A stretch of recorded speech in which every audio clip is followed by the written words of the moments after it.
Alexa, stop music. Hello. Well, hey guys, I didn't think there. I was looking at a different screen. Welcome. Yeah. Oh. Hello. Well, hey guys, hold on a second here. I looking at a different screen. There we go. Okay. My computer is, as usual, not acting exactly as I wanted it to, but hello. Hello. Hey, how's it going? How's it going? It's going very well. I would make a bet, if I was a betting man, that you guys are in somewhere in Europe. Yeah, I'm in France. No, Adrian, where are you? No, I'm in South Africa, yeah? You're in South Africa. All right. Yes. So, as well. and Gert, you're in South Africa. Wow, this is great. Hey, Stephen. Hey, how are you? Good afternoon. I'm doing awesome, man. where are you from? So we have some new gentlemen, Adrian and Gert from South Africa. Christophe, where are you? France. In France. Well, welcome everybody. And here's Adi. He's also from South Africa. He popped in earlier, and this is great. So settle back, gentlemen. We're not formal here. I'm sure that as more people come in, we'll kind of want to do a little round of introductions. My name, you can see on the Zoom screen, David Dorian Ross, but call me DDR. Okay. Awesome. DDR, my initials, it's easier. And the only people who find that funny are from Germany. So, but And our computer nerds. and who are computer nerds, that's right. So I'm, I guess, the founder of the Virtual Pipe Club and the organizer, but I don't really want to be in charge of things, so to speak. So I will try my best to keep the ball rolling, and because I'm familiar with the Zoom platform, I can help a bit. But I'm not the boss. Let's put it that way. We're still too young to have too much formal organization. It's cool. So so great. So maybe we should just kind of go around and introduce ourselves and talk about what you're smoking. Christophe, you want to begin? I smoke pipe. J'ai un mauvais anglais. My pipe is I don't know. I have so many pipes. I don't know. There's no mark in my pipe. I used to smoke tobacco from the Semois in Belgique. You know the Semois? I don't know where that is. I've never been to Europe, but Semois is a small part of Belgium, and they cultivate some tobacco. And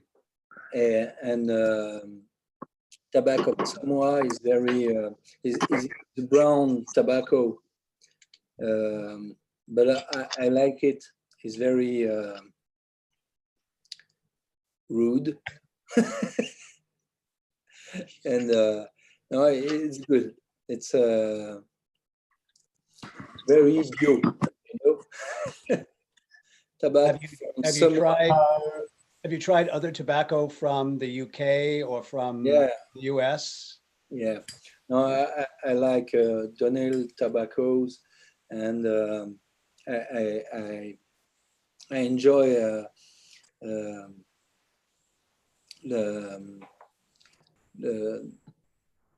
je cherche mes mots.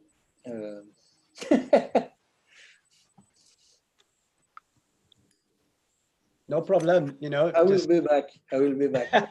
Okay. Well, welcome. It's great to meet you. Adrian, you want to give it a shot? Tell us about yourself. Yeah, sure. Why not? What you're smoking. Cool. Yeah. So started pretty recently. Yeah. So still learning. At the moment, I've got I don't know if you guys can see this at all. It's a pipe made by a local guy in South Africa, and it's made from mapani wood, which is I don't know if you guys know about the mapani worms that a lot of locals eat. It's like a very ugly caterpillar, and it's quite a delicacy here, and they tend to hang around this tree. So there's this one guy in South Africa. He likes making it out of this wood. It does smoke pretty well, but it's quite a dense wood. It's definitely not as nice as briar when it comes to absorbing some of the moisture, but it smokes pretty well. I like it. And nice. I don't know what else can I say. I've got some Peterson luxury blend in there, and yeah. Thanks for having me, guys. Yeah, I really appreciate it. Hey, we'd love to have you. Cool. Gert, how are you feeling? You want to give it a try? Yes, I'm smoking a Savinelli pipe with a nice filter in, and inside the pipe I'm using rum and maple. That's the rum and maple. Yeah. Hi everyone. Hi. Oh, there's Mario. Yeah, we're here. We did get it early enough for you. Yeah, fantastic. How cold is it? Last week, these two poor guys were out there in 0 degrees, and they stayed. So, what's the temperature like this week? Oh, it's more comfortable today. It's around, I think, 10 or 12 Celsius, but it will be lower by in the next hour. So, probably it won't be that cold like last week. Yeah, I had to hand it to you guys. You were inspirational, hanging with us in the cold. Yeah.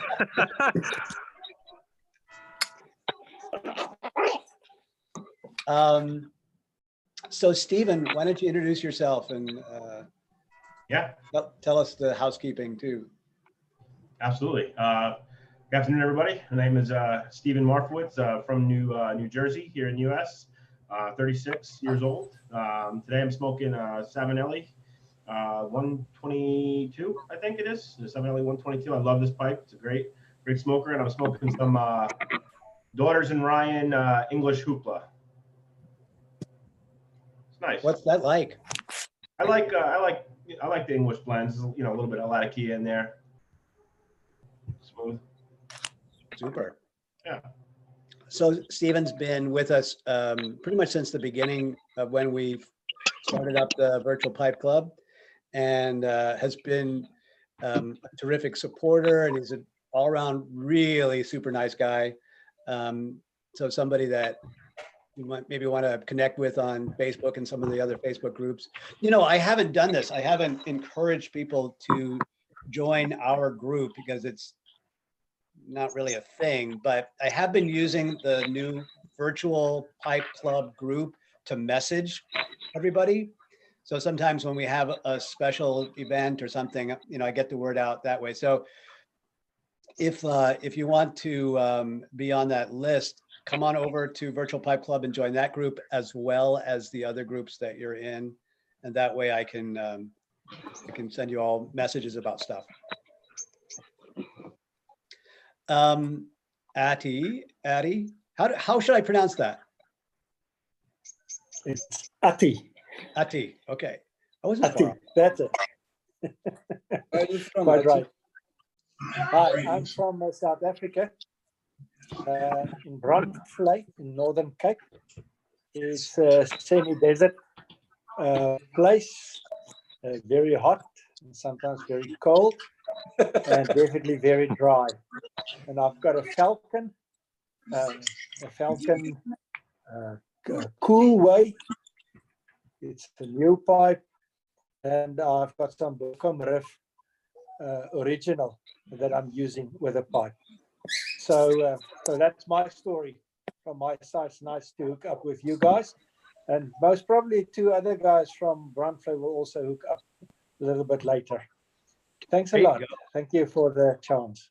So Ati, did you say that you blended your tobacco yourself? No, it's a Bochum Riff. Oh, Bochum that Riff. we buy at our local, Bochum Riff that we buy here.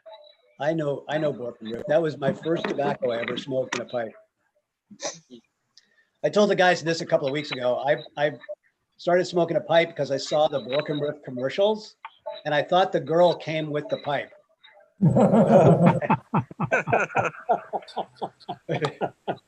I was so surprised, right? It didn't work out. In fact, my first tobacco was Mixture 79, and my second one was Middleton's Cherry Blend. I don't know why I ever stuck with it. Yeah, I know, right? Sometimes you think back on the tobaccos that we smoked, and I'm like, I'm surprised I'm still breathing. You just Tim, the owner of Tux. Yeah. Hi there. Hey, I've smoking my Chacom today. Got a little bit of Sutless Great Outdoors. I have that. I haven't actually smoked it yet. I have a tin of that. What's that like? Does it taste like pine needles? That's what I thought when I got it. I don't know. It's a little bit stronger than some of the others that I smoke, but it's not bad. It's better dry. When I first got it, it was a little bit wet in the tin, and it was pretty strong. A little drier. It's pretty good. That is a beautiful stem you have on that pipe. Can you hold that up to the camera there? That's nice. There we go. Was that original to the pipe? Yes. Yeah, it's a Chacom. Yeah. That's gorgeous. It's really nice. And the bowl top of the rim is lighter colored also. Hey, that's one thing. I'm hoping that we can do stuff like this, share pipes and whatnot, but you might have to hold them fairly close to the camera so that it picks up there. Yeah.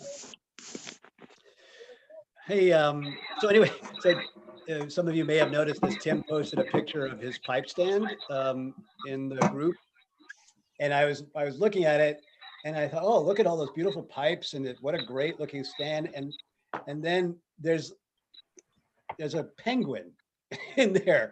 And I looked at it twice. I said, is that really a penguin in it? So there's a penguin in his pipe stand. And so I asked him about it. Where did that come from? I mean, I know about Linux, but like, where did you get that? That's something my wife gave me. It's basically one of those hand exerciser things, but it is actually the Linux mascot. But the running joke is, with all of the movies that have come out over the past few years about penguins, I got tired of seeing penguins. I hate penguins.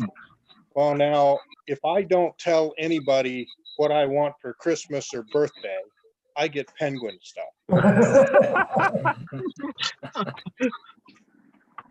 I've gotten penguin jammies. I've got penguin toys and socks and all kinds of other things. So if you guys are wondering what to get Tim for Christmas, I'm thinking a penguin. Just, we'll chip in together. We'll send him one. Yeah, for sure. You can't hear my wife, but in the background, she's saying, if any of you guys know where she can buy me a penguin pipe, she'll get it for me. I wouldn't be, maybe, where's Tom? Tom, you've got connections, man. We'll see if we can figure out where to get you a penguin pipe.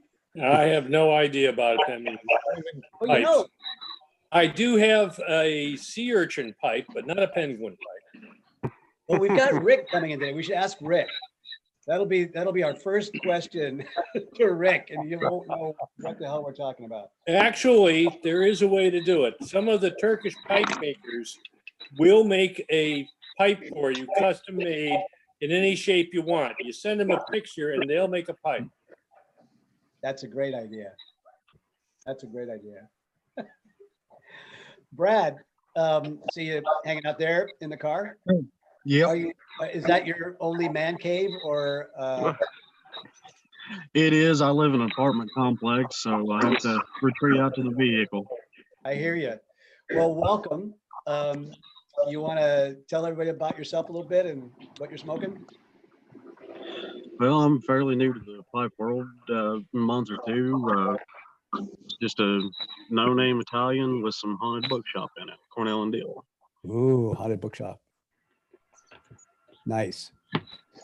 Well, good to see you, and we'll try not to allow you to commit suicide by carbon monoxide fumes. We'll remind you to roll the window down. Well, the windows are rolled down and everything's outside. A lot good. Nicholas Adams, Nick Adams, the man who's famous for three reasons. So welcome. Thank you. Thank you. Want to tell us a little bit about yourself and what you're smoking? And wow, that's another good-looking pipe there. Holy cow! Thank you. That's an Ebenhart Botha Joseph. So, got that. I'm smoking a little half and half today. I've kind of been on a half and half kick lately. So. Who was it? I was talking to somebody else about half and half as well. I'm going to have to get myself some because we were trying. Oh, I know. It was Trevor last week. Was recommending that I do a palate cleanser. All right, let me. So, fellas, I'm going to recommend that if you don't mind, put yourselves on mute. Because what happens is that when you have no idea how sensitive your microphones are, and the Zoom will switch to your camera view based on the fact that they think you're speaking. So, and last week I muted Mario and I felt really bad about that. Yeah, so hopefully it's not me today again. Dude, it's always you. It was just you while Hey, Mario, why don't you go ahead and introduce yourself and your neighbor there? Yeah, so my name is Mario. We are from Poland, me and my neighbor, Martin. Hello. Yeah, I am what are you smoking and what is he drinking? Yeah. I'm going there. I am smoking a Polish made pipe. It's a Virobit. I don't know if you heard about it. It's one of the famous pipe makers in Poland. And I am smoking in it today a Rat Race Tower Bridge. Oh, nice. And then what's Martin drinking? Oh, we are drinking this Captain Morgan ginger rum. And here I thought it was going to be some ridiculous Polish vodka or something, No, we're not into it. We prefer Irish whiskey or rum lately. It's cold, guys, here, so we have to keep us warm somehow. Listen, we're all supporters. Does everybody know JP Couvert, corps de moi? C'est Tabois de la Semois. Can you hold that a little closer to the camera? Even a little bit more. I'm going to try to read that. Is that familiar to anybody? That is, yeah. Tabac de la Semois, de la Belgique. C'est ce que je fume. That's why I And smoke. would you call that a Turkish blend or English blend or? No, it's a brown. It's only brown tobacco. Because of the Yeah. backlight, you can see it. No, that's good. Okay, there, that's perfect. JP Couvert, Couvert. Couvert. So what is like? It's good. It's really soft. It's a brown tobacco, and it's good.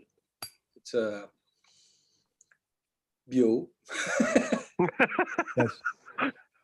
We are going to have to learn what brown tastes like, and I'm not sure in English that's not necessarily an attractive idea.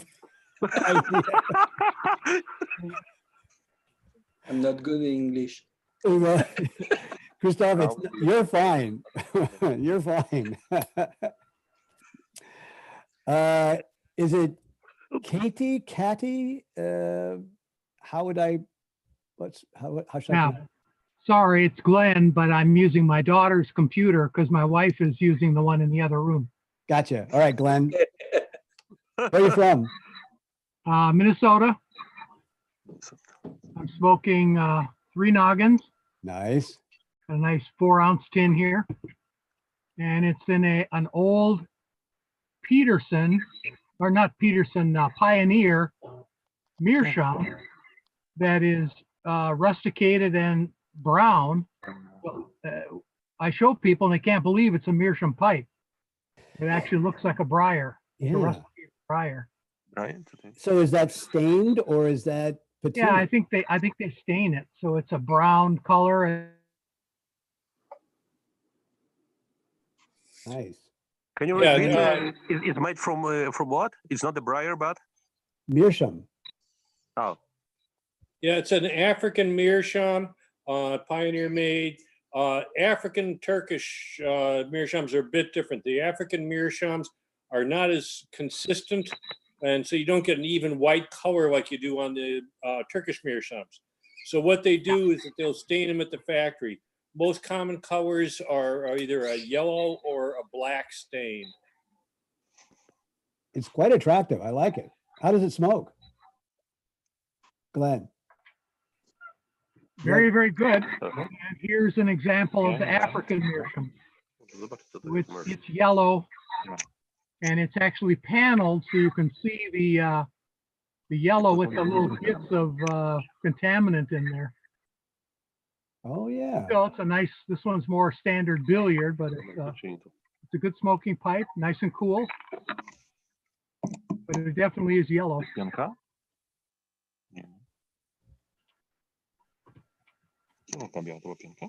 Yeah, you can see on that pipe how uneven the color is where it was smooth, and that's Right. the impurities in it. So that's why you can tell an African meerschaum from a Turkish meerschaum simply because they always color the African meerschaums.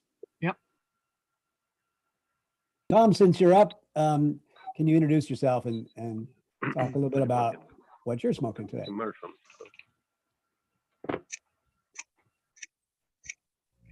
Tom? Yeah. I'm sorry, were you talking to me? Yes. Oh, Tom. Oh, sorry about that. I'm sorry. Tom Having a Wolf. common name like Tom, there could be a half dozen on here by now. Sure. Yeah. My name's Tom Wolf. I'm president of United Pipe Clubs of America, and trying to learn how to use Zoom so that I can tell the different clubs about how to use it. So far, I've been on once before on this club. I've also just was on this morning with the St. Louis Pipe Club. They had 11 people show up for that. And we tried it for the first time. I hosted the Seattle Pipe Club on Wednesday night. And that worked out pretty well. We had 17 people show up for that one. And with some confusion, mostly about mute. I think I've learned that don't mute people when they come in because they don't know how to turn it on and off yet. We had one person, it was funny. Joe Langford, the man who created the Seattle Pipe Club blends, got on but we couldn't hear him. We couldn't see him. And I contacted him afterwards, and it turns out that, yes, he could hear everybody and see everybody, but his computer did not have a microphone or a camera. No wonder we couldn't see him. Yeah. The nicotine does not quite carry the power of telepathy yet, but we're working on some new strains of that. That's the idea for another present. That's right. After the penguin. Get him we'll chip in for a webcam for him. Well, Tom, I saw that Seattle, that you guys were doing something at Seattle Pipe Club, and I was really excited about that. Congratulations and right on, man. Well, it was pretty cool. We had people that have not been able to attend a meeting in years that had moved away. Yep. One was in Alabama, another one was in Alaska. And so we got to see some old friends there. And we also had a couple people who have never been to a Seattle Pipe Club meeting that had joined online, and we got to meet them for the first time. So that was really cool. Yeah, this is I'm hoping that more club. I'm anticipating they will. I don't think there's any more doubt that this is a viable way of doing it. Just for those I haven't had a chance to meet yet, I use this platform at my business, and we've been on it for a long time. So I'm pretty familiar with how it works. It was just sort of a natural for me to say, let's try a virtual pipe club, and doing it entirely for selfish reasons. There's no altruism or generosity on my part whatsoever. Like, I live in Orange County, California. There's no such thing as a pipe club anywhere near me that I can get to. And I also, was really interested in meeting people in Europe who smoke pipe, because the pipe culture there is older and slightly different than the US pipe culture. And so I was like, well, how are we going to do that? And so this was the birth of this. And so I'm not that I don't love all my American pipers here. Don't get, don't feel bad. I'm just like, I want to learn some new stuff. So anyway, Mario, Tom, could you mute yourself when you're not speaking? We're getting pictures of you while he's talking, while Dave's talking. So appreciate it. Because sorry, but Martin is filling up his pipe. That's why it's a little noise. But I will ask him to move a little backwards from the microphone, so probably to help. Mario, I'm going to do what I did last week. I'm going to mute you, and all you got to do is wave your hands, and I'll unmute you. No problem. Okay, there we go. Cool. Well, Law Dog. There he is. Welcome, and there we go. Hey, tell us about yourself. Well, my name's Robert Lawing from North Carolina. I was Tom did the Seattle Pipe Club the other night, and I was had the privilege of being invited to that. And this is the first time this old fella's used anything like this before. I wasn't even sure my computer had a camera on it until the Zoom thing came out. But I'm smoking a Brad Pullman, John Bull, with some McClellans. Oh, look Blackwood Flake. How old is that? This is 2000. And I'm in the shop, but I had to turn all the lights off because I couldn't even see myself. There was so much glare in the background. Yeah. But I do pipe restoration work and do the shows, although this year it looks like it may be only the Las Vegas show, if that even happens. I'm not sure, but this is a very nice way to get together with pipe friends. I've been telling my wife, who is only a marginal supporter of my habit, but I say, listen, you're always telling me you need more friends. Here it is. It is absolutely amazing, and I appreciate Tom and Matt Gus getting it going for the first time, and I appreciate being here with you guys. Thank you very much. what do you prefer to be called? Robert, Bob, what? Yeah, Robert. Most people call me Robert. Some of my enemies call me Bob. I got a 35-year law enforcement career, so I've been called other things. Well, Robert, Yeah. you have a YouTube channel too, don't you? No, I don't do the YouTube thing. I thought you looked familiar, but maybe it was the time I was heading down the highway at a high speed. So in my younger days. I believe I would have remembered you, my friend. Well, Hey, welcome, Law man. Dog, I can't get away from you, it seems like. You were on the St. Louis Pipe Club meeting this morning. Well, I've just about caught up on what I'm going to do this weekend, and I got a little bit bored, so I went to Facebook and I said, "Okay, there's Tom," and I'm going to see Tom at least 3 times, and I couldn't hardly believe it. Sweet. But I appreciate being here, brother David. I do, bro. You're very well. I'm hoping to see more of you. Yeah. So I got to introduce my buddy Trevor. Trevor has been here since the very beginning. It's like, I think maybe the first one in the room, the first time we did a meeting. I think so, yeah. Yeah. For a long time, it thought it was just going to be the 2 of us, and that was a sad, sad idea. Exactly. So, what are you smoking today? I am working on some golden slice in a mirror that I've got. That is brand spanking new. Well, it's an estate one I got, but it is horribly ghosted with Lakeland.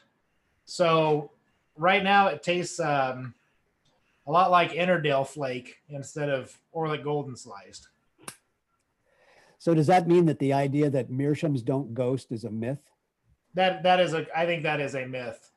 If you smoke a Lakeland or Mixture 79, I think in anything it'll ghost.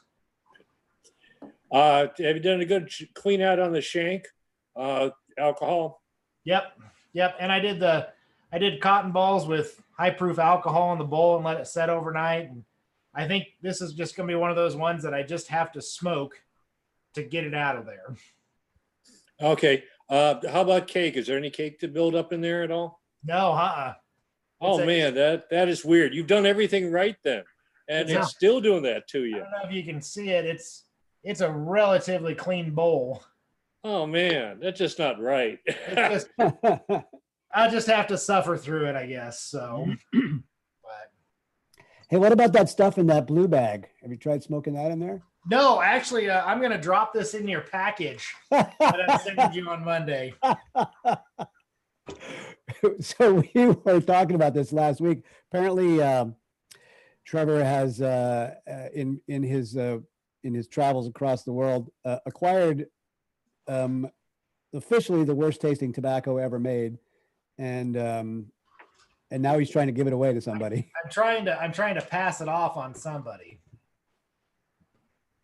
It came in a pipe and cigars grab bag. I believe I have a Smoker's Pride pipe somewhere. Well, see, you need the match for it. I was thinking it the other way. Maybe that's the only way it'll taste good is if it's smoked in a Smoker's Pride pipe. Exactly. Well, I've got good news and I got bad news for some of you guys. The good news is everybody in the U.S. who got me their address will have a package coming to them first part of the next week. The bad news is David down in South Africa. As much as I want to, bud, I can't afford to send you a $50 package with 3 little samples of tobacco in it. Because it was $48 to ship it to you. Oh man. Wow. So we'll just have to send good thoughts instead. I'll send good thoughts that way instead. Yeah. But for everybody that got me addresses, I've got 3 mystery tobaccos bagged up and ready to go out. So I've got a couple more if somebody wants to get on with it, gets into it before I ship them all on Monday. So connect with Trevor. Trevor's out in Nebraska, and you know, Well, I'm on my about pipe 50 to conference 60 right miles now. between him and his Probably nearest when it's neighbor. done. So he needs new friends. All right. Not quite that bad. Although it's almost 70 today, and tomorrow we're supposed to get 2 to 5 inches of snow, and it's supposed to be 19. Well, that's just, you know, end of times is here. So Apparently so. Exactly. Exactly. I right. just hope I can get the ghosting out of this before then. Well, it's good to see you, man. Yeah, and I have not like nothing in this group is official so far. But if you have any questions and you want to, I see you, Mario. Thank you. Shoot Trevor a inquiry. First of all, he's a terrifically nice guy. Secondly, he's very knowledgeable about pipe stuff, and he's been around as long as anybody. So give him a shout if you've got any questions. So, Trevor, Trevor I is was gonna mention- from Nebraska. Yeah. If I will give you an address in America, because I have a friend on Hawaii, can you send this special tobacco sample Yeah, I to can him do there? that. I can mail Because, it to Hawaii and because make it to you. yeah, my friend is visiting me like every 6 months in Poland here. Okay. So probably he can bring it to the, you know, the stuff to me. Yeah, just There send you me go. your address. I think that personal delivery is a good option. Yeah, thanks, man. And almost as cheap. Trevor, you were mentioning snow. Yep. Yeah. We got Thursday night, probably 8 inches and another couple inches yesterday. And it's almost 50 degrees today, so it's melting away fast, but we got hit hard all of a sudden. Just like old man winter won't let go. No. We're still pretty warm down here in California, but it did rain cats and dogs. It had flash flood warnings here the last 3 days. And today it's gorgeous. Mm-hmm. Clear skies. Of course. Sheban, good to see you, man. Hi, Ross. How are you? Good to see you. How's it going? Good to see you too. It's going good. Yeah, good. Now, what did you pull out of your stash today? Today, smoking the Raven from Dan Tobacco. Ooh, yes. And smoking it in a Brevia pipe. There. With a white bowl. So Sheban is the one and only pipe smoker in India, apparently. And so he was showing us some of the pipe tobacco that they do sell on the street there. And I'm not sure, is it locally grown or is it? It is locally grown, east part of the country. And have we determined whether it is actually tobacco or something else? It is indeed. Yeah, it is tobacco. Well, I think I showed it to you last time. This is the one. Yeah.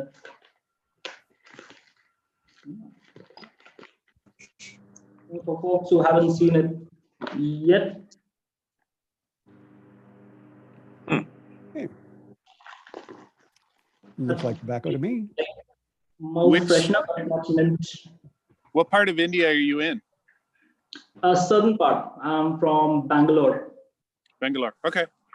I'm hoping to get back there once all these travel bans lift. Oh, have you been to India before? Yeah, I spent a month with friends traveling Bangalore, Chennai, down to Kerala. I see.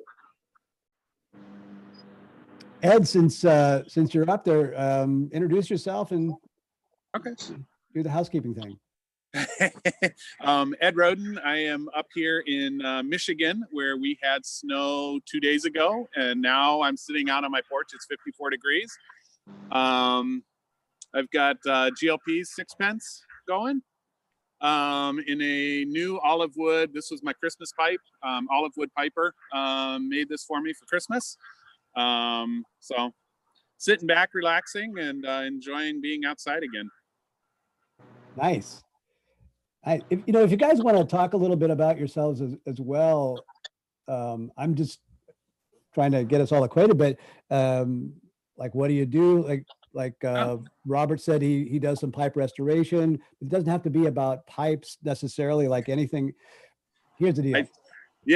Last week, what I found was we all sort of defaulted into just a conversation about pipes and pipe tobacco. And I'm like, that's going to get old. that's going to get old after a while. So I don't know if there's any reason to restrict the conversation to anything in particular. Like this is a place for us to, get acquainted. So tell us about yourself if you got something interesting that you want to share. Yeah. Well, so for those of you, at least in the States, who follow football, I'm actually an Ohio State grad living here in Michigan, married to a U of M fan. So we've got one of those divided households going, but 27 years now, so seems to be going well. I'm an IT guy. I work for Northwestern Mutual. Used to travel regularly to Milwaukee. So I've got, and I mean, tobacco wise, I go up to Paul's Pipe Shop, which is up in Flint. Phenomenal place. He's got more pipes than you know what to do. He knows what to do with. Great job at restoring. But I also go up to Ule's, is 5 minutes from my hotel when I'm in Milwaukee. And so I spend a lot of time there. They've got one of the best sitting areas that I've discovered with it. So that's a little bit about me. I got three grown kids, and very cool. Mario, I saw you waving. Did you have a question or? No, I just want to, say something, and that's why I just want you to unmute me, because it's much quicker if I just well I can assure you that we will be quiet now. So. No, guys, it hasn't even got anything to do with being quiet. Zoom just does it automatically. It just senses ambient sound and then does that. So it's not your fault. It's not. I know, like but we'll just hold still. Like, don't breathe. Yeah. Cool. Okay, here's my. By the way, I'm keeping a lookout for our special guest Rick to come in here. I spoke to him earlier today. He's going to be here in about 20 minutes, because he's living the retired life down in Tampa and just chilling. And so he's like, yeah, I'll be there at 3. So he's on his way. I'm just keeping my eyes open for him coming in there. But in the meantime, my buddy Bart from Netherlands is here. I am. Under the spreading chestnut tree, the village smithy stands. You guys know that? Yeah, exactly. Hold on. I have an entry from my time machine vault. If any of you remember these little tins and London Dock. I used to smoke this when I was in college. Good Lord. And I have a tin here that's about 20 some years old. Unopened. Unopened.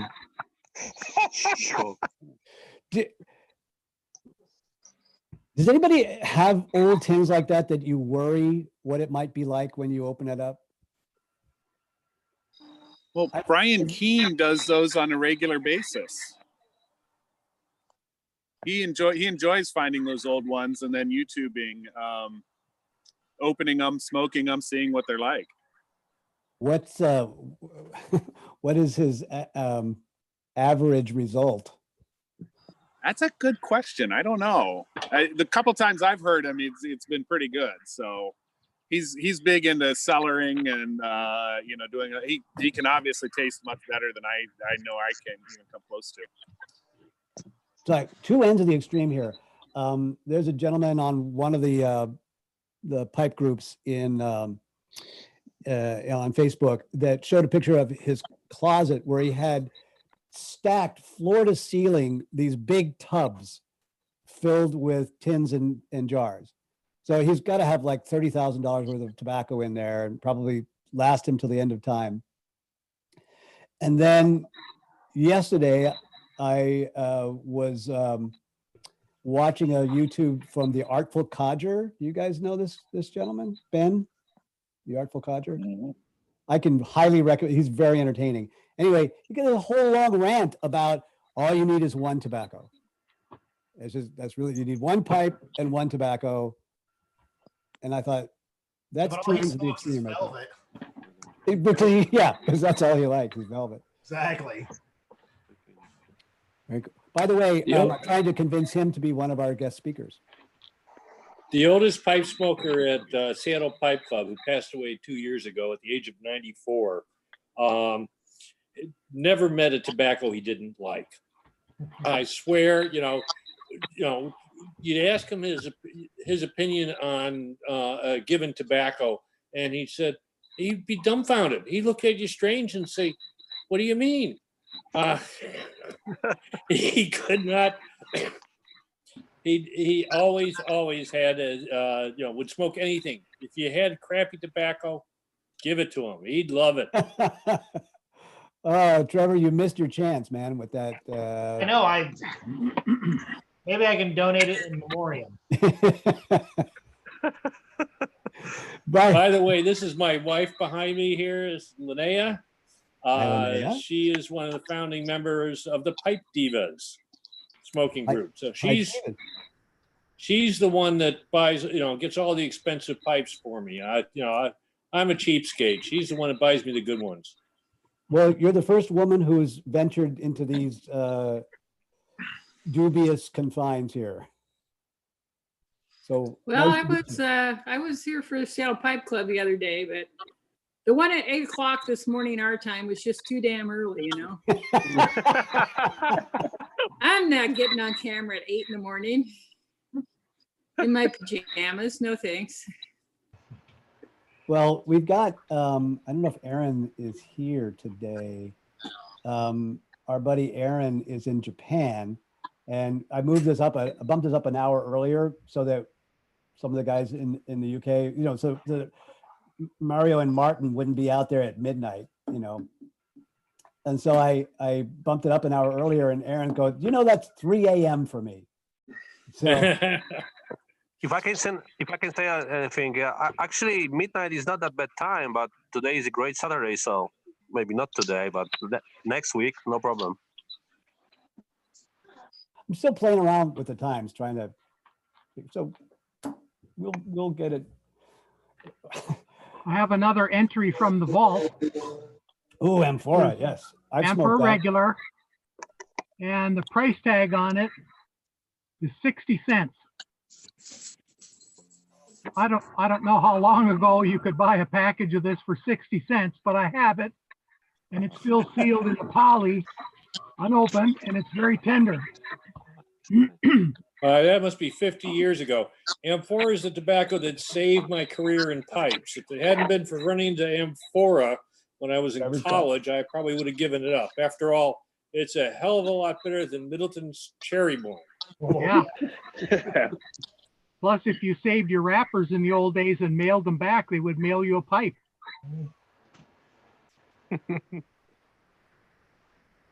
It's going to wax nostalgic here soon. If I can say anything about Amphora, I'm really new to the pipe world, but in behind the the steel curtain in the 80s, like in Poland, only two tobaccos that were available to buy was Amphora and some other like local stuff.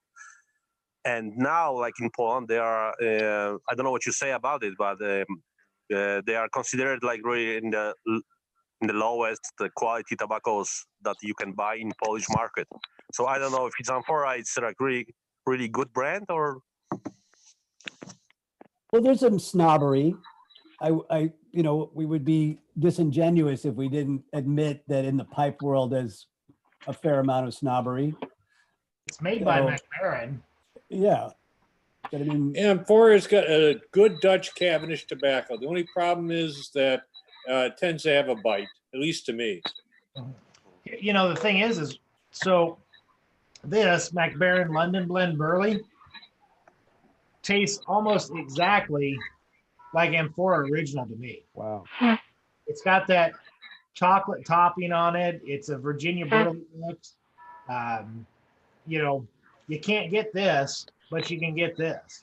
And they're both by McBaron. Oh, really? I did not know that. Yeah. So anyway, we cut Bart off there because he was busy lighting up there. So. I was going to show a pipe I have here to Mario. The last time I was in Lithuania, I bought a pipe, and it is a Polish-made pipe called a Mr. Brog. Oh yeah. It's a nice one. pipe. Yep. It didn't cost me much, but it smokes very nicely. Bart, what are you Yeah, smoking today? like in Poland, prices of pipes are, you know, not that high like in America, so mostly they are cheap for you guys. Yeah, I think this one was maybe $25 or 20 euros or something like that.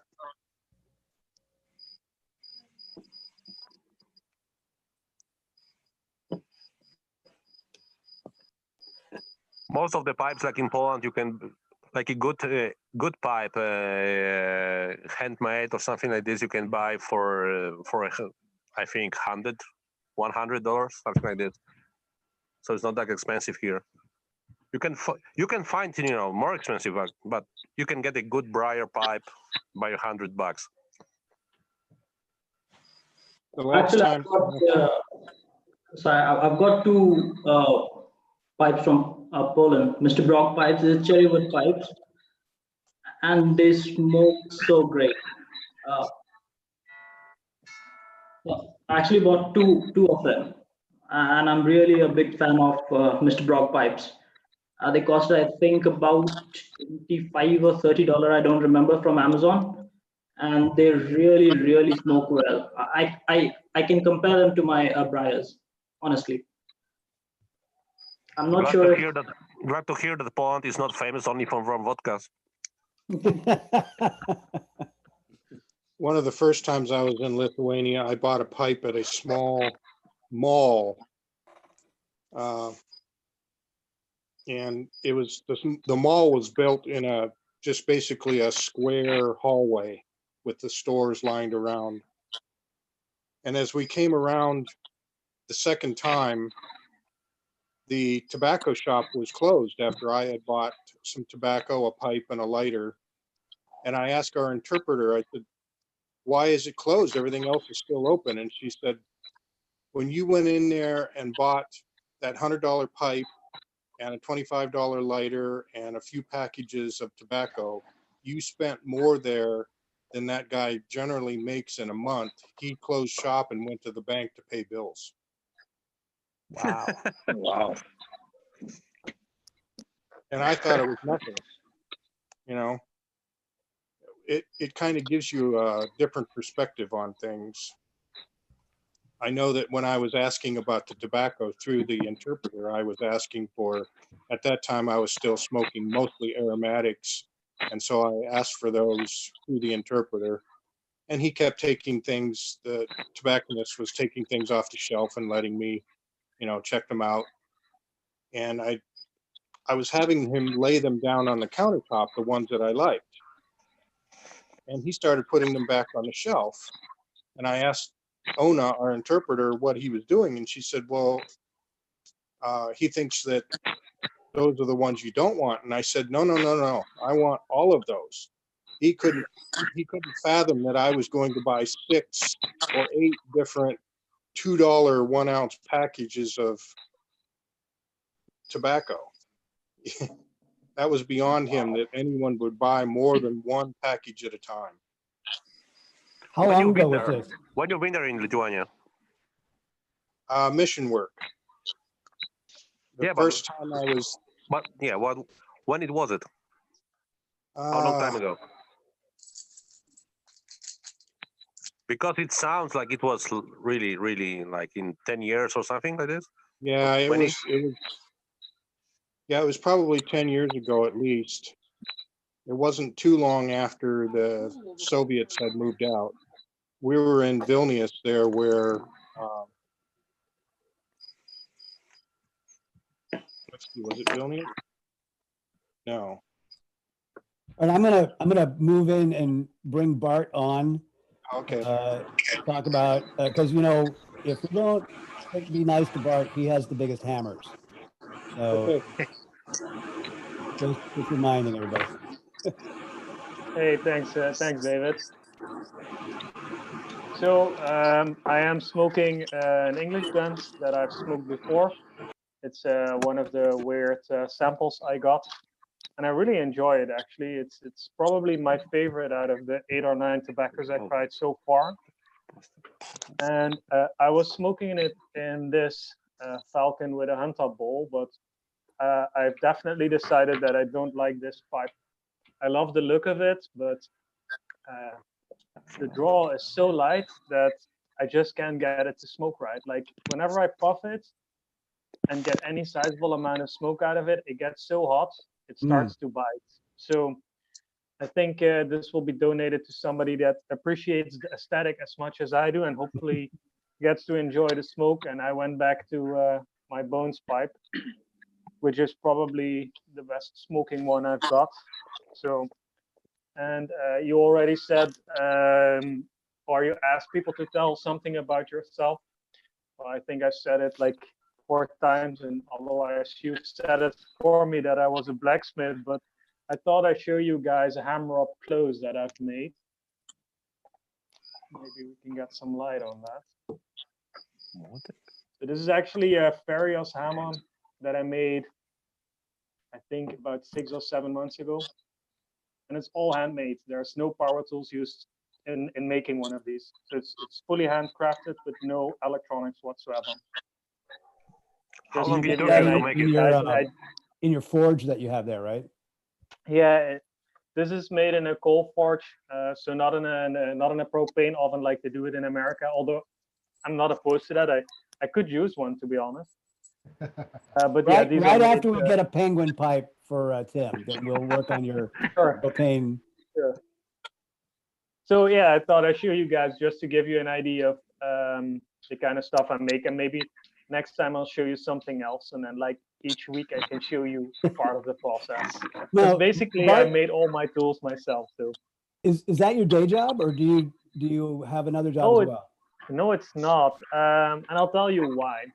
I really, really love blacksmithing, and the problem is that if you want to make it your day job, you have to take a lot of assignments that you actually don't really care about. So I'll give you an example. Like I hate making fences. I've made quite nice ones that I'm proud of, but the process of making them is quite boring because a lot of it involves using templates to make certain scrolls. At least if you want to make them nicely, you use a template to make sure that all of them have the same concentric shape. You can't do that by hand, you will deviate too much. And it involves a lot of welding. And you can do it by joining them in different ways, but then you have to drill a hole and basically upset the rear end of whatever you're trying to join in that hole. And it takes so much time that the price for a fence like 6-fold triples or increases by 6-fold. So it's really not very kind to your customer to insist to do it only with forging. So a lot of the assignments I would have to take would be production work, which is not something I enjoy. My passion goes into making tools, and like my home built forge, that's something I'm really proud of. That's the kind of stuff I like to make and like to help other people make. And if I were to make it my day job, that's not something that I would be able to do. I would have to take a lot of assignments that honestly I don't care too much about. So can I ask a question about I'm like completely ignorant about this kind of thing. So when somebody talks about wrought iron, what's the process to, and there's a reason why I'm asking this question. So how is that done, like the way what you would do, or is that all welding, or? Wrought iron is actually a type of material. So most modern forges, I can show you actually, I think. Most modern forges use mild steel, which is, and I hope I can get this on. I hope my camera's still working. Oh. Yep. You got frozen for a minute. Yeah, There. my reception is not great. So this is the kinds of steel that I use, and this is something they call mild steel. So it's just, you get this in all shapes and sizes, and it's just factory made steel. They roll it in big mills out of large pieces of molten metal. I am really messing up my video feed now. The reason why I was asking is, I don't know, some of you guys here in the US, if you've ever been to Maine, you go to up in Bangor as where Stephen King lives. And he's got a wrought iron fence. You talk about fencing all around his property. And he lives in this big old New England converted farmhouse or something like that. And his wrought iron fence and the gates are exactly like you would think Stephen King should have. Like they're like ghosts and spiders and stuff like that. And I was thinking about, like, I could see you making something like that, Bart. You can, but you could also do that with mild steel. The reason people use wrought iron is twofold. One is the traditional iron all blacksmiths used to use. So wrought iron is basically the iron that has been used for hundreds and hundreds of years. And the cool thing about it, if you process wrought iron by putting it in acids, it actually kind of breaks down and you get a really nice grainy structure in the metal. And you can get that with homogeneous steels. So you need wrought iron to get like this. It almost looks like a wood grain. It's very specific. Not like Damascus, for those who know something about metals. Those are basically two metals together in which one oxidizes faster than the other and creates a grain. But wrought iron has a grain from itself, and it's a really specific look. So, but it's incredibly hard to find because they don't make it anymore. So if you want wrought iron, you basically have to repurpose it from old things. Got it. Got it. Well, cool. Hey, Bart. Nice to see you again. It's always nice to have, you know, old friends come in there. Is it glad to be here? Is it Jan or Jan? It's Jan. Hello, sir. That's correct. Cool. Well, welcome and introduce yourself. Thank you. I'm from South Africa, here in Briarville, in Northern Cape, near Ati. And I'm a farmer here, and at this time we're in a lockdown, so I don't have the tobacco I'm used to, but I have a small little pipe and enjoying the meeting. This is really, so we got a bunch of guys from South Africa. Did you get together and all decide to come to the meeting today? And yeah, there was a WhatsApp going around, so guys, come on, and 8 o'clock you have to be there. Excellent. Well, welcome. And so what are you smoking? You said you're not smoking what you're used to. This is the local boxer tobacco we have here. But usually I prefer a mixture of rum and maple with a little bit of boxer. But my preferred tobacco would be the Bockham Riff that they was talking about. It still doesn't come with the girl. I'm sorry. No. Hey, Mario. What's the boxer tobacco? What's that? That's a South African brand, Pitratief Boxer. It's a local tobacco. Everybody is used to it. And usually use it for smoking, not in pipes only. But is it like a black tobacco or some It's like a Lataki or something? It's a raw black tobacco. Oh. Nothing special about it.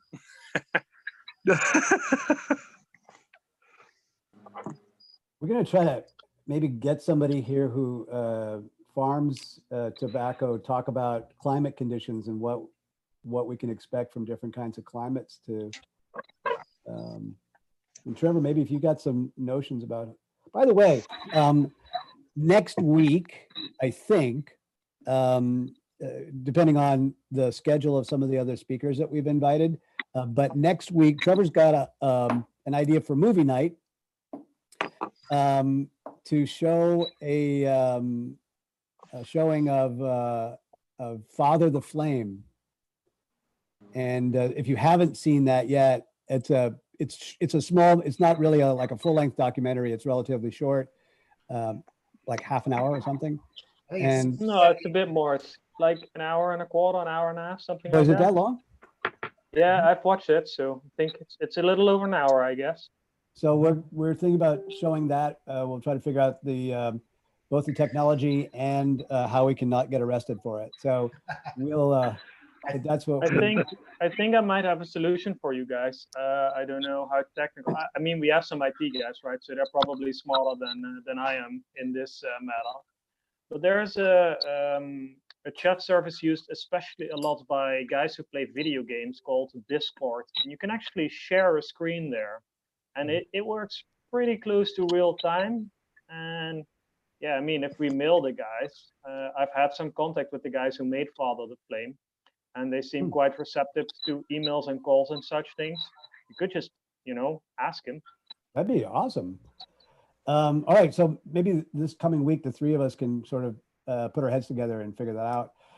Gentlemen, let me pause our series of introductions here to introduce our speaker, our guest, our celebrity. You guys are slumming today. Rick, I'm sorry, I was trying to get your theme song to play earlier, but you sprung it in on me. I am going to spotlight Rick's video here. Oh, so no. You all can see him. And introduce a man who needs no introduction, Ric Farrah, the founder of Briarville, and one of the guys who is responsible for me to get back into pipe smoking. Just because I watched some of his YouTube videos, and I'm like, if this crazy dude can enjoy pipe smoking, I'm sure I can as well. So that's. You're too kind, and I'll tell you, it provided this hobby has provided me with years and years of enjoyment. So I mean, we're all in the same boat there, don't you think? Well, I'm glad to get a chance to meet you more or less in person and chat with you and whatnot. And I have been trying to sort of keep the conversation moving along, but I don't want to actually try to moderate this too much. So why don't we start with maybe you just like the standard thing, like tell us about the history of you and Briarville, and then I'm going to let the guys just sort of yell out questions. Yeah, absolutely. And honestly, I mean, every time I'm asked to do one of these, it's always very flattering to me, because really all we did with the company is saw a need and then filled it to the best of our ability, and just it caught on with people enjoying our work and our response to that work, and it just really blossomed. And the way it all started, like many businesses, I got canned.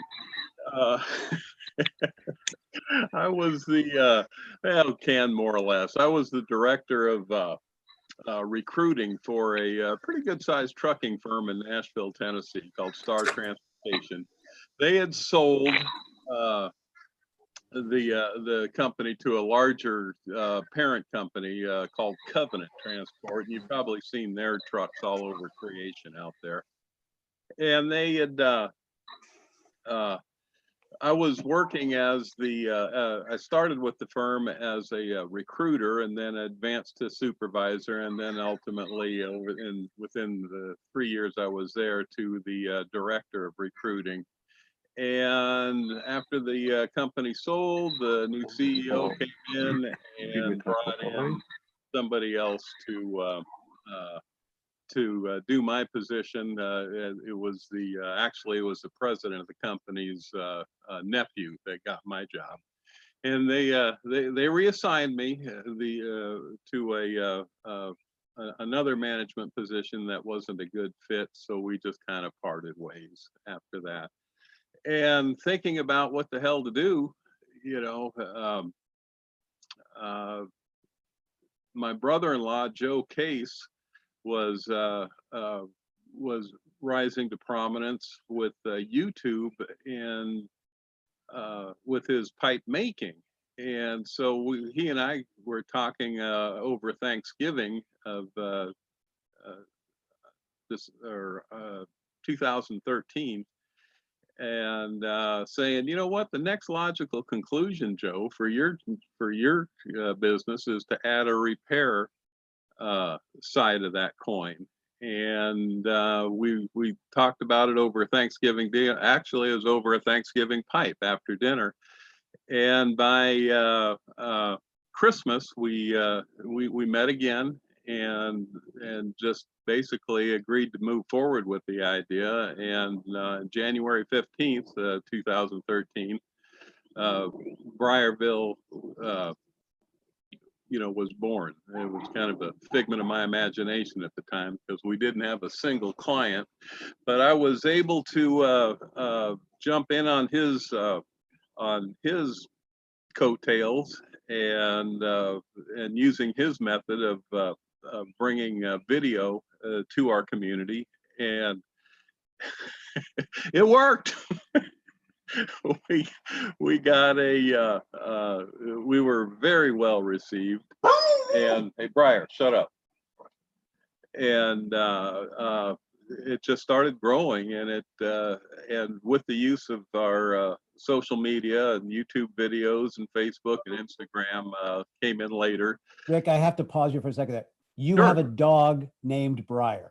Yeah, you want her? I just wanted to confirm that was actually a thing. Yeah, she's a mix between a blue tick hound and a lab, and she's just noisy and obnoxious, and here in the trailer park they love her. Just kidding about that part. They don't really like her a whole lot. But anyway, other than that, we just started doing the work, and the work started coming in, and then the word started getting out from the marketing and word of mouth, and it grew and grew and grew, and to the point where we were, I think we're well over 1,000 clients now. Probably get, I don't know, I haven't talked to Rich about that because, as you know, I've sold the company to my lead technician, who had been working with me for about 3 years, doing the bulk of the work, while I continued the marketing. And I'm kind of in that capacity now, except I'm working for that prick, so funny. Funny how things work. I meant Rich. He's a very good guy. I'm just playing, obviously. I can't hear if I'm getting any laughs or not, so I guess I'll just No, you're popular both here and over on YouTube, where we're streaming this out. Both of the people who are watching on YouTube, because my channel is completely unknown to anyone, are excited that you're here. Well, no.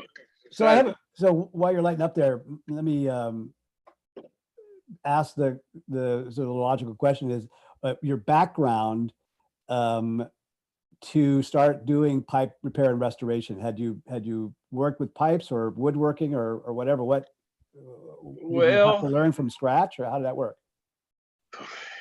Well, I've been a hobbyist literally since high school, off and on. And, before I could plow any real money into one of these, I would find junk ones and just restore them. And that kind of was the basis of it. Didn't know how to make any stems when I first started. Joe was helpful with that. He showed me how to make them from scratch when we needed to. And so now it's kind of like my career has been varied, mostly self-employed. I mean, other than the 3-year stint with the working in trucking management there as a recruiter. Most of my career is, even when I was in trucking, it was self-employed. I owned and operated a big truck for a while, and I sold that and got into photography for about 9 years, and which was great, but didn't really make a lot of money out of that. And that was kind of my attitude with Briarville, is how hard can this be? You know, I called myself a professional photographer before I knew which end of the camera to look out of, you know. But I taught myself the photography while I was out on the road, you know, going to all these great places, you know, touring the country, and befriended a few photographers who gave me some hints, then, you know, got into some formal training at the New York Institute of Photography, and then a couple of advanced lighting courses, and that over the course of the 9 years. And that went well until the recession and of 2008, and I had to shut it down or basically lose my house. That crash, my phone crashed with that crash, and so that went kind of by the wayside. Which is why I got into back into trucking, this time on the management side, and then when that ended, Briarville came in. But most of my career has been self-employed doing something. Well, you do wonderful work. I've always been really impressed. Listen, what I'm going to do is fellas, looks like we lost Mario. Oh, there he is. Okay, good. There, you're back.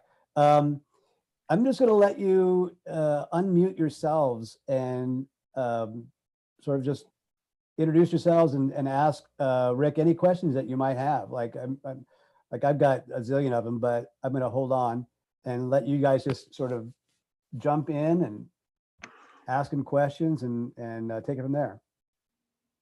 So don't be shy. Just start yelling it out. While you guys are thinking about that, let me be right back, because I'm gonna grab something to drink. He's a smart man. Really terrific. I have to say, oh, David, what are you drinking there? Holding that up. Amstel Lager. I should look. You're not drinking a Dutch beer, are you? Amstel is Dutch. Do you fellas all know how to turn your microphones back on? So I muted most of you, but Zach is drinking champagne. Yep, that's it. That's it. Salute, Zach, I didn't even know you were here. I was working towards getting to him because I was like, I didn't want you to think we forgot you, brother. Oh, I've just been listening. So yeah. So if you don't know how to turn your microphones back on, there's two different ways that you can do it. If you hover your mouse over your own little box there, you'll see that a mute unmute button pops up, and you can simply click that. There's also down at the bottom a participants tab, and that tab will also bring up a list of people who are there, and you'll be able to unmute yourself on that menu as well. If you are on an iPhone or a mobile phone or a tablet, sometimes the controls all disappear until you touch the screen, and then they will come back, and then you can find the mute and unmute buttons. So that having been said, go for it, gentlemen. Shout it out. I'll throw one out there. Hey, Rick. So if you're Ed Roden, Michigan. Hey, Ed. If you're a non-woodworking guy, I've got some pipes I really like, and I'm trying to do so that I take them apart less and less. So I want to run the pipe cleaner just through to clean on a regular basis. But a lot of times they get stuck, and a lot of times I'm a curved pipe. Right. And I know there's a way to kind of clean that out in there, but what's a good way to do that for a non-woodworking guy who doesn't have a bunch of tools to? The best way, interesting you should ask, because I just happen to have some here. when the pipe is bent like that, it can be a hassle. And but these pipe cleaners here have a like little nylon scouring in it, if you can see that. Okay. And if I'm understanding your question correctly, just soak it with denatured alcohol or isopropyl, whichever you prefer. Isopropyl has water in it, denatured doesn't. Yep. And we use denatured all the time. And then just, add just a small bit at a time, and you can just run it through there until it, and just use as many as it takes until they come out relatively clean. And it's perfectly fine to open the pipe and do it your bowl, and first, and get it all cleaned out through the draft and everything. I won't do this one because it's hot right now. Great. Don't do it when it's hot. I know that. Yeah, you'll risk breaking a tenon or shrinking it to where it'll be loose when it cools down. But just clean it, with the stem off, so you can really get in there and look and see that draft, and then clean the mortise real well by bending it, and then again soaked, and just keep it. And don't be afraid to use alcohol. I mean, it's okay to soak it as long as you keep it off the finish, off the outer part. And then, of course, we'll let it, dry out. It dries real quickly. The alcohol evaporates real quickly, so there shouldn't be any issues there. And then just do the same with the stem. Okay, so you say take it apart. I hear some who say don't take it apart as often, but well, it's always best not to if you don't have to. Okay. Yes, and that's like, this one is great. I can get that pipe. I can get the pipe cleaner all the way in there, and it goes in. I can see it in there. I can get it cleaned real well. I've got a couple other real pipes that I just can't get it, and I do have to take it apart. So yeah, well, a lot of times the draft in the bowl doesn't line up with the mouthpiece, and that's really frustrating. So whenever you buy a new pipe, always do the pipe cleaner test to make sure it goes all the way through, and that's really definitely important when you're buying a meerschaum, because you don't want to be opening up meerschaums. Got it. Okay, thanks. Yeah, anytime. Keep it going, guys. Just yell out your question there.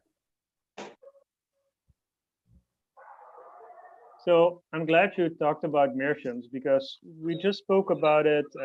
One of the guys here was talking about his meerschaum being ghosted, which apparently is not supposed to happen. It's apparently not able to ghost normally, or at least so I've been told. And you're talking about not taking them apart. And I'm actually a very novice pipe smoker, and I'm looking to get a meerschaum. Why wouldn't you want to take it apart? Is that just not possible, or? No. Well, first off, welcome to the fold. What was your name? What's your name? My name is Bart, sir. Bart, okay. Well, Bart, welcome to the fold. I mean, you say you're a novice, but we all started somewhere, and it's a fabulous hobby. It'll keep you happy for many, many years. But the newer meerschaums aren't as critical to not open, because they use what's known as a push-pull tenon system, which is a Teflon. It's a Teflon bit that screws into the back of the mortise, and then which forms which actually forms the mortise. And then on the stem portion, there is a Teflon tenon that goes in there, and it'll push pull out of there like a standard pipe. The ones what we work on a lot are the antiques, where they're using literally a piece of bone that is threaded and then screwed into the meerschaum itself. And then the other side is also threaded, where the stem is threaded back over at the top of it, and then it all matches up when it's done right. Those are critical not to take apart unless you don't have to, because the threads are so fine that and so easy to strip with the meerschaum being so fragile, then they'll just end up spinning around, and they'll never, you'll get air into that connection, and it makes smoking them miserable. As far as the ghosting, you're right, they're not supposed to ghost, so I'm assuming that the ghost is probably somewhere in that tenon or inside the stem. That would be my first thing. But it doesn't hurt to run alcohol through meerschaum. You know, we do it all the time. I don't know if you can see it, but Trevor. Yes, I can. Yeah, there it is. That's the pipe, Rick. That looks relatively new. It's probably got the push-pull system on it. It's not. It's an antique. It has a bone screw-in tenon. Oh, well, don't mess with it then. But it's got a horrible Lakeland ghost in it. Huh. Will it pass a pipe cleaner? Yeah, it'll pass a pipe cleaner. All the way to the bowl? Yep. Well, you're lucky there. Yeah. Yeah, you have to use a taper to get it through the bone tenon, but you can I would use as thin as possible. The thinnest ones you can find, probably like those dill ones, or one of these brush type of things, and just do it with meerschaum. Slow and easy is the only thing that, I mean, our disclaimer at the shop is, hey, if these things break on us, you know, it's it's at your risk, because fortunately they don't, we haven't broke many, but there has been times where we were just working on them with our normal professional due diligence, and the whole shank shatters, and then we have to repair it from there, and it comes back repaired, but usually with a shortened shank or an acrylic there's the box it came in. Huh.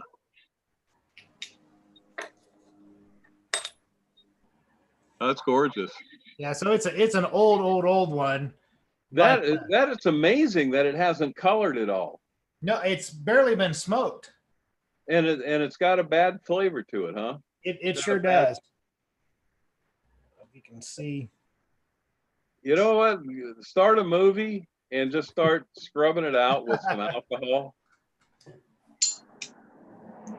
And don't get that,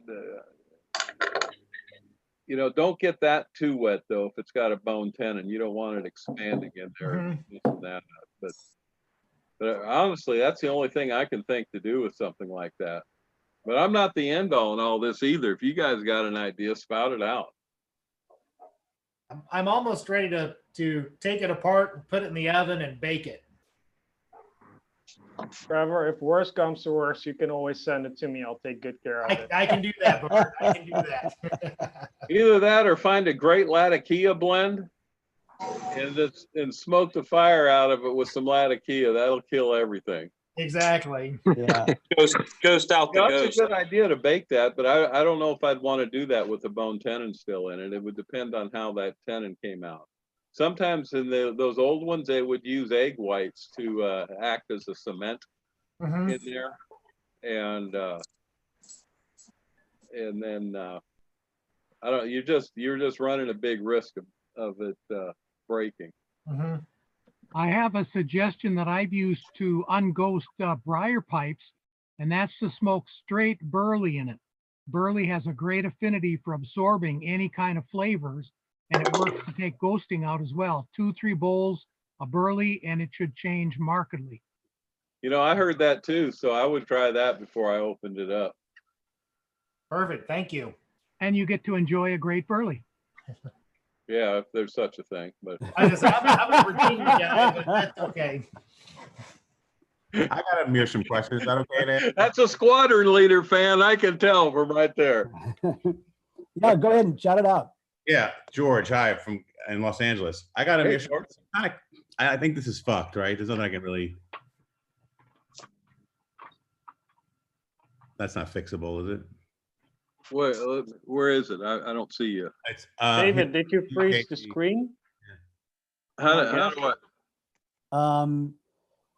I? How do I So see here's, everybody? here's how you can remove that. You can always go up to your grid and click on gallery view. So Okay, let George me do is, that. George is under GKD. Yeah. Oh, there we go. Now I see everybody. That's much better. Let's see. Oh, there you are. Okay. How do we fix what now? See, this is, I think this is screwed, isn't it? This. I can only see the very top of the pipe. That's it. That's the part that's. I don't have a plug. Yeah, there's a crack there, huh? Oh, I see at the very top. Yeah. Yeah, you could fill it. Rich would use a process we experimented with a product from Great Britain called oh shit, what do we call it? It's a modeling putty that's milliput is what it's called, and Milliputty? Milliput. And it comes in a, now you're not going to be able to get that to where you won't see the crack. It'll always have the scar, but you can keep it from spreading and strengthen it that. But that Milliput works pretty good. M-I-L-L-A? Milliput, I believe. And it's a product we got that we keep in the shop from. It's made in Great Britain, and it works better than standard plumber's putty, or that it will. It takes stain a little better if you're going to use it on a briar where you can restain that, and it or you can use it dry in yellow, white, or black. And there's 3 different grades of it. Real fine, which we always use the real fine stuff for pipes, for the meerschaums specifically. But it works really good. Oh, great. Thanks. Milliput. Is this something you would do though also at your place? Would you? Oh yeah, yeah. I think we're probably the only ones that even work on meerschaums anymore. I don't know. We get a ton of them. I might leave it to the professional. Rich does. Now, just to let you know, I sold the company to Rich, back in last August when I retired, and we are essentially our roles reversed, where he's now the owner and I work for him, doing some marketing and kind of this kind of stuff, putting the face on the company. But yeah, Rich built a fabulous shop in New Mexico, Albuquerque, New Mexico. It's gorgeous. Thank you very much.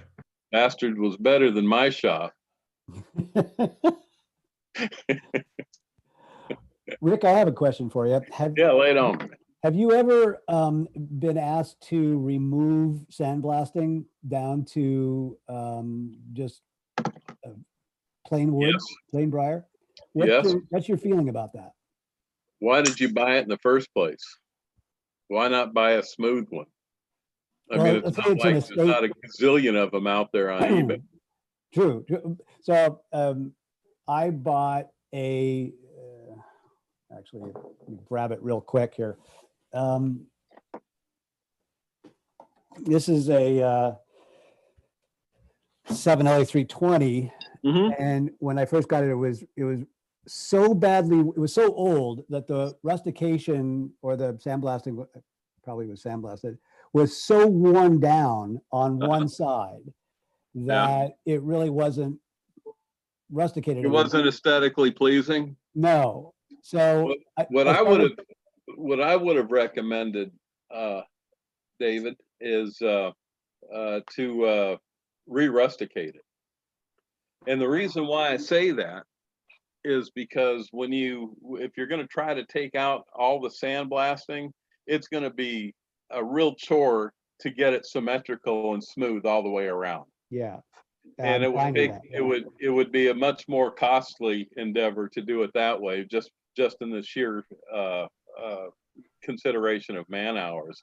But you could re-rusticate it and in a fraction of the time. Now, it wouldn't be the exact same look as it was when you got back. I mean, the rustication is an art in itself by the guy that's actually rusticating, Right. you know, and that's probably what I would suggest. Gotcha. And, you know, not for nothing, there are, you know, I uncovered, you know, 50 or 60 pits and fills and, you know. Exactly. Yeah, I mean, That's the Forrest Gump syndrome where you never know what you're going to get. That's true. And I love this pipe. I love, you know. oh, they smoke wonderful. Yeah. Those old Savinellis, I mean, Yeah. they're fabulous. Yeah. And it's got some nice grain in there. So, well, That's all one right, thing. That's why they sandblasted it in the first place and probably stained it dark, I'd imagine. Yeah. Yeah. Peterson doesn't know how to do that. They make smooth pipes out of ones with 50 pits in them, so you never know. No, and that is an excellent point, because smooth pipes are the most expensive, because they're the rarest and the best wood, and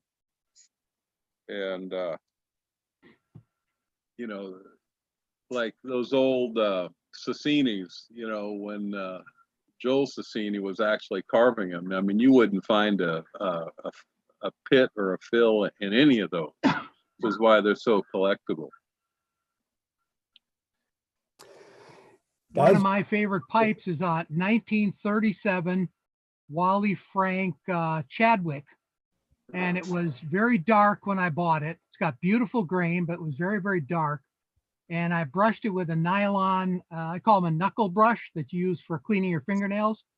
I scrubbed it with that. And when I was done, I've got this beautiful straight grain all the way around the top. Oh, wow. Except for this side where there's 5 pits in a row.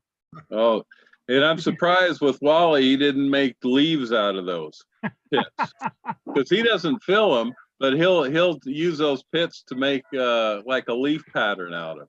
Yeah, this one was filled and it was, you know, and I like it with the pits. I mean, it's got character now. Sure. But it ruined the straight grain. Hello, Rick. This is Robert Lawing. Law Dog, how you doing, brother? Robert, what's going on? I haven't seen you since Chicago, brother. I know it. I just wanted to. One of the reasons that I came on was to be able to say hey to you, and I hope you're enjoying retirement. Actually, it's been weird, a little weird, and you know, not doing something, but yeah, I'm trying to get used to it. Well, that's good. I'm happy to see you, and glad that you have somebody to take over your business, because I know how it can be. Yeah, and I'm really happy about that. Rich is such a capable guy, and I mean, he came in like me, didn't know squat about the business, and just kind of learned as he went over the several years, and got just damn good. Yeah, I mean, there's no other way to say it. And he's about 10 years younger than I am. I hear you. He's definitely the second generation in that, and I'm just really looking forward to see where he takes it from there. And he's already developed some product too, some Briarville product stuff that we talked about, you know, over time, and that he's actually taken to the next level. You know, he's a retired pharmacist, so he's got all this chemistry background. Okay, so, good deal. Yes. Well, I'm glad to hear that the tradition is going to continue. Oh, absolutely. You know, I'm just I'm down to probably about 75 customers, but that's all I want right now. Mm-hmm. These old hands, they ain't. I hear you. Be, brother. I hear you, but we're there for you, Robert. When you don't want to mess with something, we'll happily take it. I hear you, and I will send them your way. I promise you. I know you have in the past, so I have no doubt about that. But it's good to see you, brother. Good to see you. Thanks for coming on. Yeah, ma'am. I got a question for you, Rick. Yes, sir. A while back, I had you do 4 pipes for me. One of them being this one. Oh yeah. So am I Came going to out get very- my ass chewed or No. accolades? No. It came out very nice. My question is, how do I keep the brass, which when I sent it to you was all green? Is there any special care I should be giving to that? No, not really. As long as it's not sterling silver or something like that, the Brasso works really good, or bartenders keep. And the thing of it is you don't let it get too bad. You know, just kind of mess with it, you know, before it starts really oxidizing. And it's the same way with these stems. You know, we put a product out now with the no oxy oil, which is kind of our answer to obsidian oil, but we package it a little different with a dropper, and it's thinner and a little less goopy, but it does the same thing, keeping your vulcanite from oxidizing. And tobaccopipes.com is our distributor for that. You put a new stem on this also because it had none. I bought this just at I don't know, a flea market or someplace. All I got was the bowl, and I let it lay around for a lot of years. And I just on a whim, I included it with the other 3 pipes that I sent to you. So I was very glad that I did. It came out very nice. Oh, good. Here's my recommendation. It's a product called Flitz. It's a metal polish and fiberglass protectant. It's FLITZ. It's made in Germany, and it's a little expensive. This is a, I don't know how many ounce. It's a 1 quart tin is $36. I'm familiar with that. It's guaranteed not to take, you can polish gold with this. It takes no material off of anything. It's food safe. You can eat the stuff. It's certified for use in kitchens, and it even polishes green oxidized stems within a couple of minutes. Really?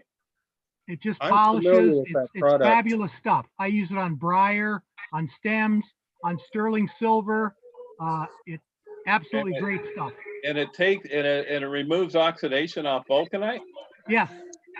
And it's called what? Flitz. FLITZ. Well, I'll have Rich check that out, because maybe you upside know, down. you're kind of stealing our thunder there, though. That was our next product was something to remove the oxidation from vulcanite. Damn it, it's already there. Yeah, I mean, I've heard all kinds of processes and soaking them in bleach and whatever else, but the last line of any process is then buff it till it shines. Well, this one you can just put Flitz and it shines. Huh. I have a question now that we're I'm talking already about- familiar with that product because I am a hand loader and I use the Flitz. I put some in with the media when I'm tumbling the brass. Yep. Oh, wow.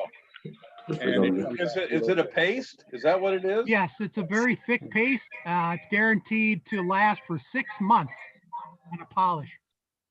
Hey guys, if I can interrupt for a second, I have to just switch off because I have to go.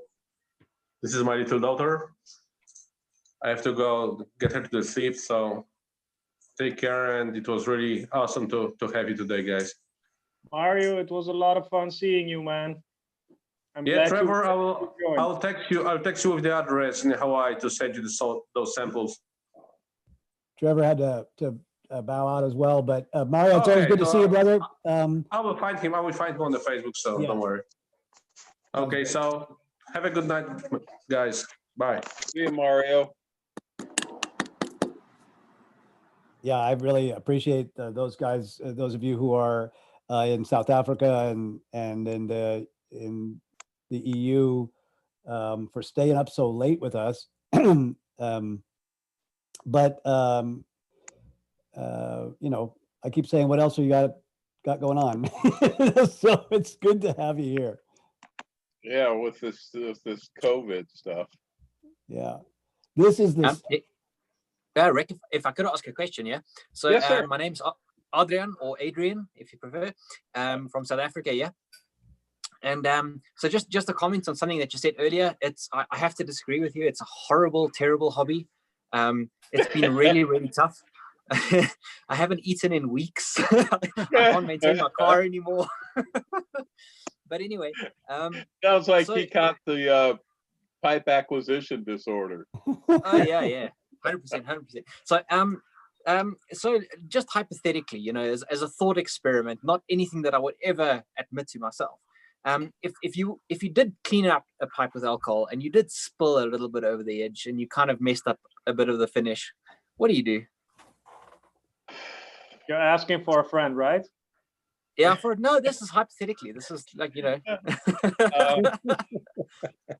You know, that's kind of hard for me to. First off, get it off there as quick as possible, because what's going to happen is the carnauba, it's going to go after the carnauba first, and then with the carnauba gone, you're going to just be the bare wood, and it's not going to shine up. You're going to need to so as quick as possible, yeah. Yeah, you know, I mean, okay, I'll be back.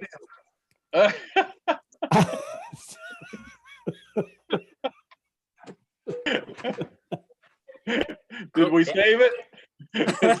We just made it. Yeah.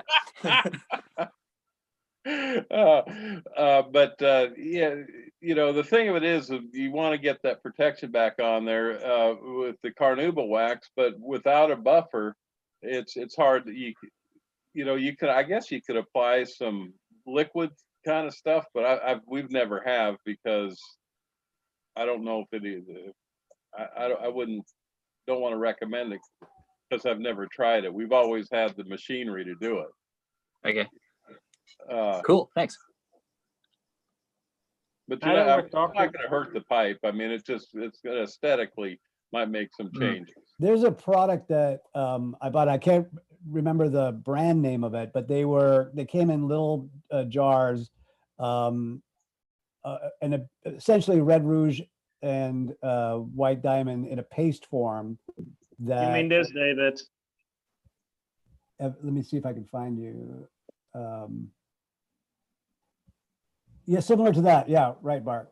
So I apply it with, you know, I'm you know, trying to follow in your footsteps there, Rick. I'm experimenting with different products to absolutely make the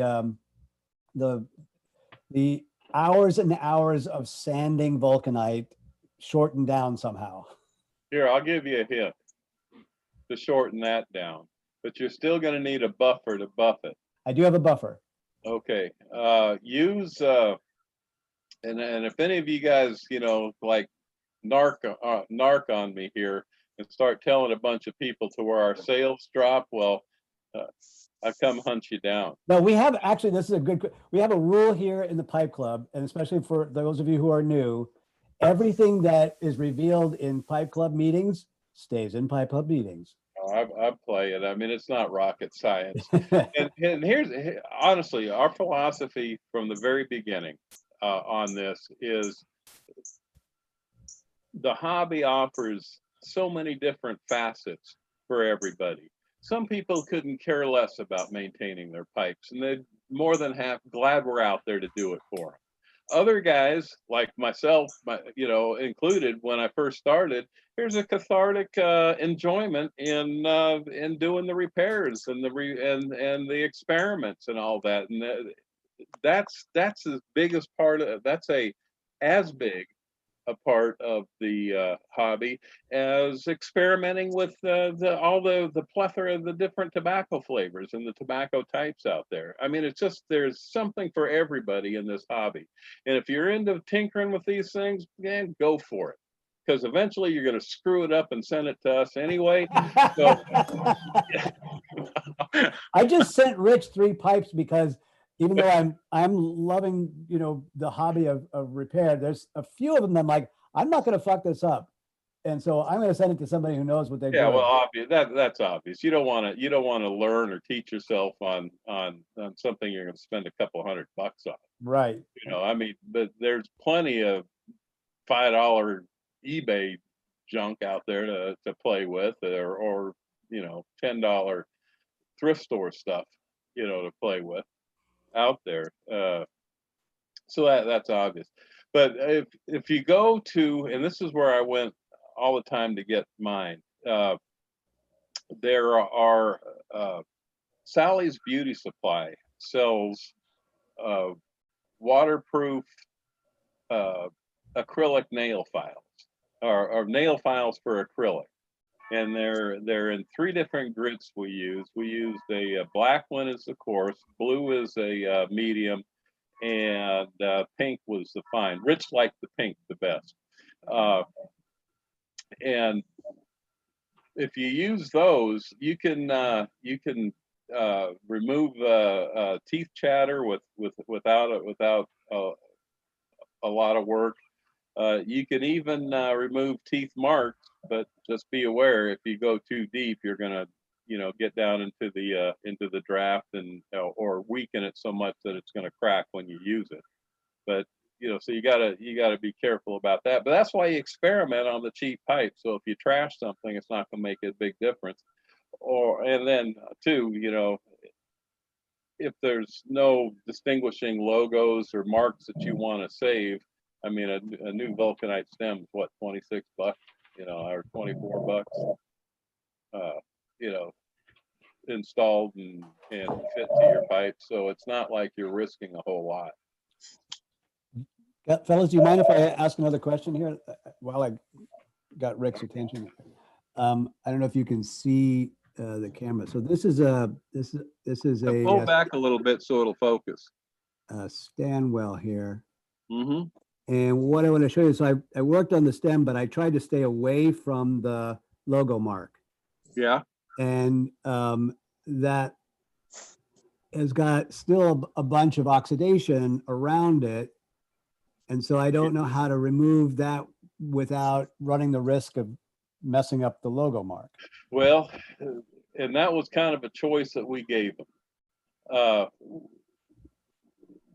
We didn't have or don't have a real good antioxidant product yet that we're happy with.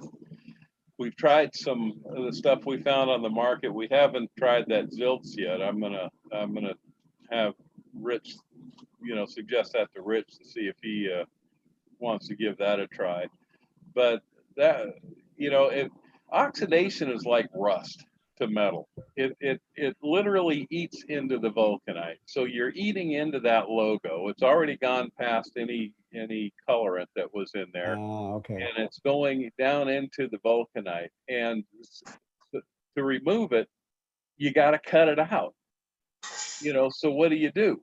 If you don't have an antioxidant agent that will dissolve it in there? But then you have to color on top of that. So what we did is we give them the choice. You know, look, it's not gonna. We can only get so close. Do you want the logo or not? Or you know, and more often than not, they didn't really care about the logo that much. On these Briarville pipes, we didn't use stamping on this. We used a laser to cut deeper into there so we wouldn't have that problem. And but oddly enough, we found out that people like the stamping better. So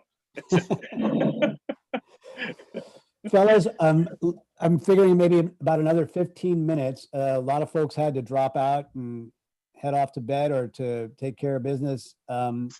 So I'm gonna obviously stick around for forever, but I'm gonna stop talking. So shout out your questions to Rick and get them in there. I'm gonna head out, guys. Thanks so much, DDR. Always appreciate it. Rick, thank you so much. Information was awesome. Hey, Stephen. Well, you're very welcome. I'm very honored, actually. Always honored when we're asked to do these things. I gotta go as well, and I really like to thank all of you again, especially Rick also for your insight. It's been really interesting. I'm probably the only one that doesn't know your company, but I'll definitely will be having a look later. Yeah, Briarville.com, or if you forget the name, it's just push in or Google tobacco pipe repair, and we're typically the first one on the list. I shall do, sir. Thank you, and guys, have a really good night, and hopefully see you next week. Well, thank you, Bart.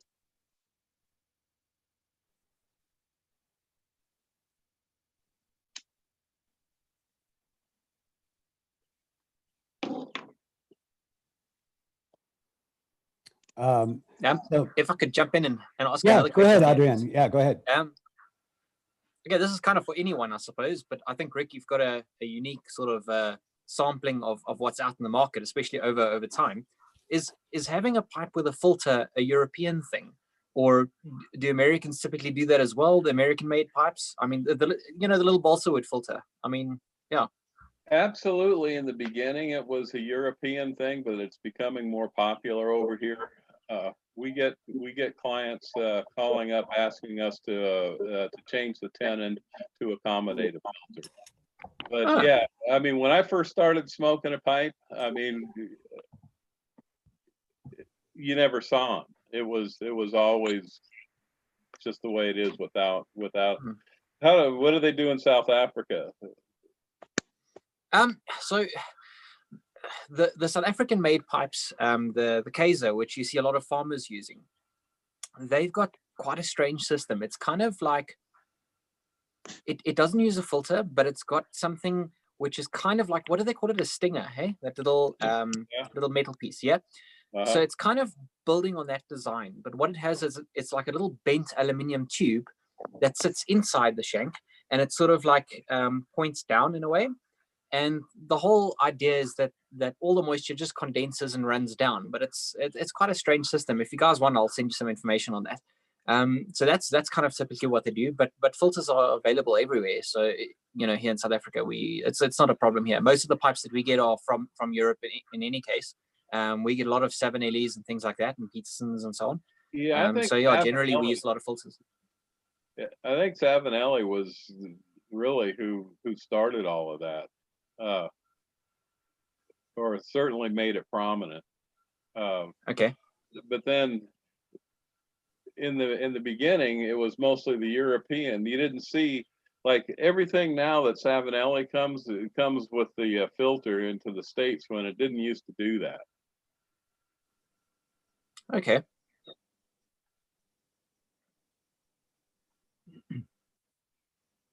If you're curious about what the filter does, just take a square of toilet tissue, fold it over your stem, and then put your mouth over that and do a couple of draws and take a look, and you'll see all the crap that comes out. Spoken from a guy that loves his filters. Yeah, but right now, using toilet paper would make it more expensive than the pipe itself. So Good. Yeah, when you can find it, huh? David, I have a question for you. What is your YouTube channel? I just started one called the Virtual Pipe Club. The Virtual Pipe Club. Yeah, I've got another YouTube channel where I do the kind of work that I do, and it's a big one. But I'm trying to keep my hobby separate from my work. You know what I mean? Yes, sir, I do. Yeah, I tried. Literally, I have like one subscriber or something on this. Well, you're going to have two after this is over. Thank you, sir. Thank you very much. Rick, I have a real weird off the wall question for you. Yeah. So you on one of the resource pages, drop down menus on Briarville, it's got Neil Yarm's pipe stands, which are gorgeous. But how does he get the pipes to stand up? It's just like there's a little button that's on the pipe stand. Underneath in the wood, there's a magnet, and then inside the pipe, there's a ball bearing. And so when it sits, you drop the ball bearing in there, and it sits on the wood. Oh. And could then, not for the life of me figure out how those things were standing there. yeah, Neil does good. Neil and I've been friends for years, probably with Robert too. He's Good guy. he's moved into humidors now as well too. He sent me a picture of some stuff that he was doing. Yeah, Neil's work is very, very professional and very pretty. I guess you could call it that. Mm-hmm. It is that. You can't argue that. But that ball bearing and that magnet is, don't stick your finger underneath your pipe while you're putting it on top of it. Because it's a That's pretty powerful strong. magnet. It is pretty powerful. Pretty powerful. You can turn it upside down and it won't fall. Well, unless the ball bearing falls out. Yeah. Well, I guess it wouldn't because it's stuck. But yeah, Ball bearing, unless you have a pipe like this that I'm working on. Now the ball bearing might fall out of that sucker because it's got like an inch of briar underneath the bottom of the bowl. It's a Lane Era Sheraton Supreme 100. Oh, wow. It's probably one of the largest pipes I've ever worked on. It's about 8.5 inches long, and the bowl is about, I don't know, three inches tall. It's called a cup and saucer. Nice. Look at that.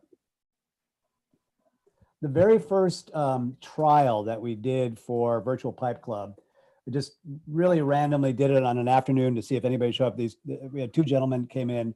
One of them owns an antique store.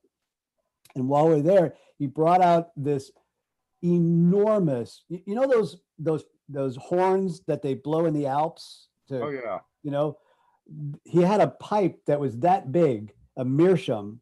The bowl must have been the size of a bowling ball. I mean, it was gigantic.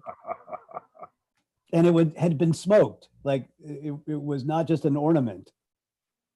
And so I'm thinking either that satisfied the entire village, or there's one guy with one hell of a tobacco habit. Yeah, those I've seen pictures of those.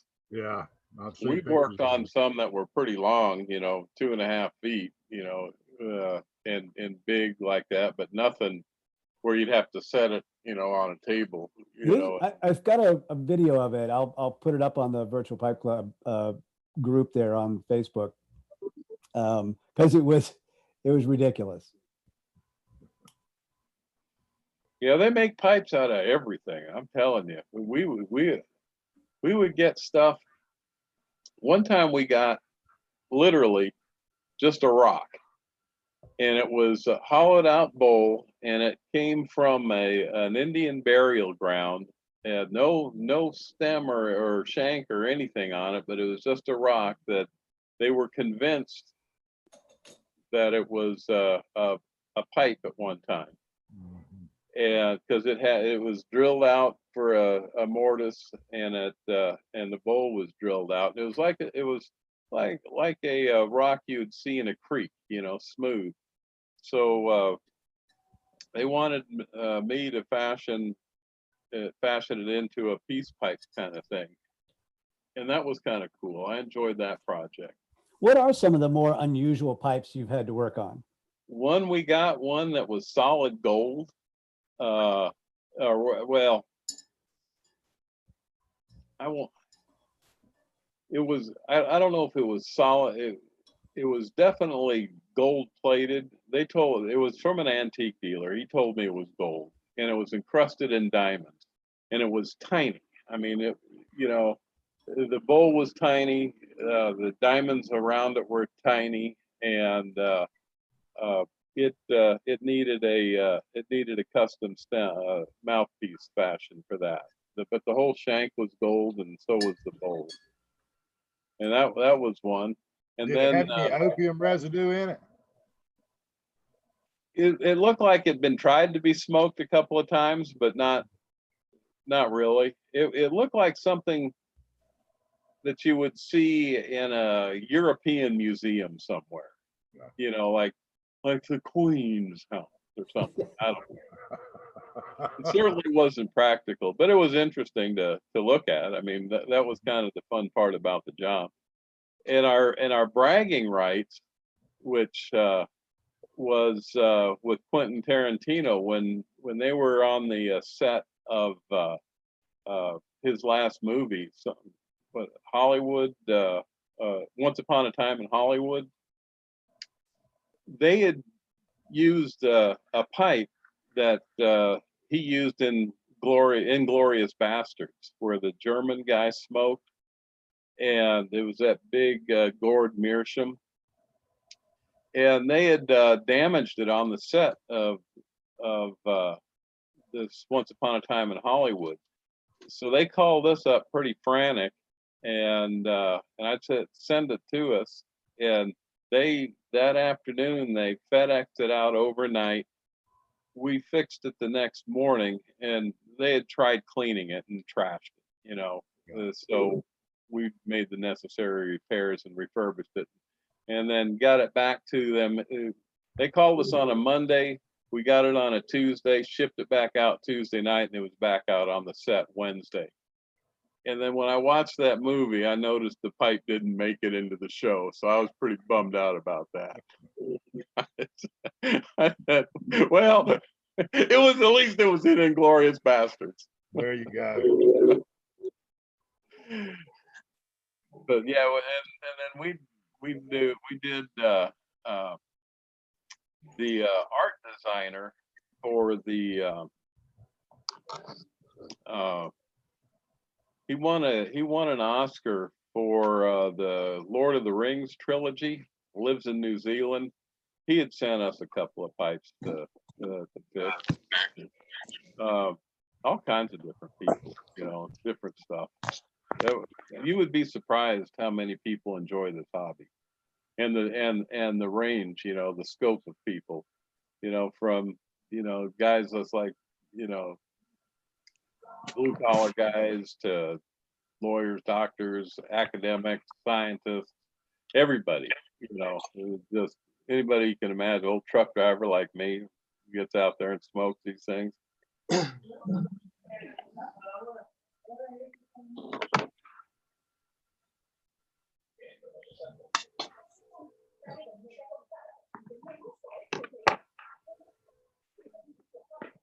But anyway, guys, it is 4 o'clock.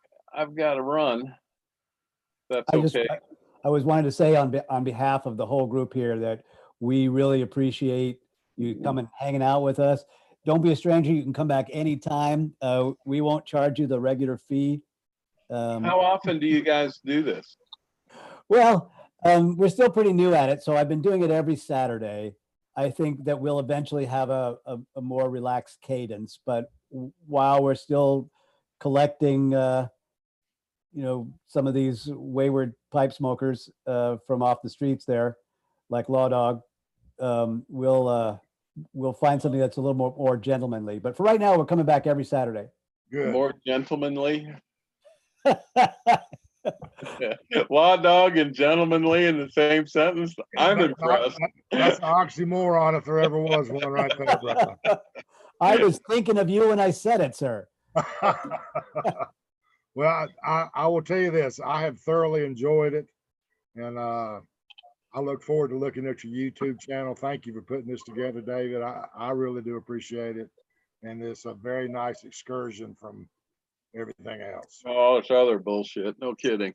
Yeah. Hey, Robert, good seeing you again. You guys, very nice meeting y'all. And again, just incredibly honored and flattered to be out here today to answer those questions, and always enjoy talking about Briarville. But you guys have a great day. Yeah. Thank you, Rick. Thanks, Rick. We're going to call it a day. Thank you for attending, and come on over to Virtual Pipe Club. Shoot me any questions you got, and I'll see you on the flip side. See y'all. Thanks. Thank you so much.